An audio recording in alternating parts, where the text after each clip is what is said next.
এবারের মতো আবারও চলে আসলাম যমুনা ফিউচার পার্ক একটি ফোন নেওয়ার জন্য।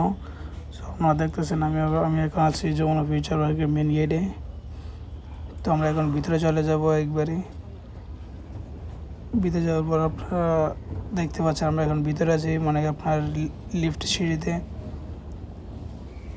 আমাদের ফোন কেনা প্রায় শেষ পর্যায়ে। এখন আমরা নিয়েছি আইফোন 12। ওই যে ফোনটা আমরা নিয়েছি, যে কাপড়ওয়ালা ফোনটা দেখতেছেন, এই ফোনটা আমরা নেওয়া। আর উনি হচ্ছেন ক্যাশ মেমো করতেছেন আমাদের ফোনের। আর উনি আমাদের ক্যাশ মেমো অ্যাডাপ্টার যা আছে সব কিছু বুঝিয়ে দিচ্ছেন। তো আমাদের ফোন কেনা প্রায় শেষ পর্যায়ে এসেছে, এখন আমরা ফিরে যাওয়ার পালা। তো আপনাদের উদ্দেশ্যে একটা কথা বলতে চাই, যারা সেকেন্ড হ্যান্ড ফোন কিনবেন অথবা কিনতে চাচ্ছেন, তারা অবশ্যই একটা কথা মাথায় রাখবেন।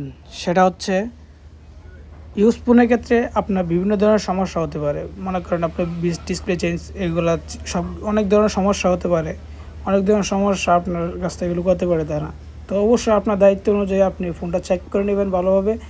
আইফোনের ক্ষেত্রে ডিটেলস আছে, আপনার অ্যান্ড্রয়েডের ক্ষেত্রে ড্রাইভ ইট কোনো একটা অ্যাপস আছে। তো আপনাদের সব ধরনের চেক আপ করে নেবেন, তারপর আপনি দেন ফোনটা কিনবেন। তো আমরা এখন চলে আসলাম মেন গেটে বাইরে একবারে। তো দেখতেছেন যে ভিউটা, আমরা এদিকে কিছুক্ষণ ফটোশ্যুট করলাম। ফটোশ্যুট করে এখন আমরা চলে যাব বাসায়। তো আজকের জন্য এই পর্যন্তই। সবাই ভালো থাকবেন, সুস্থ থাকবেন, বাই।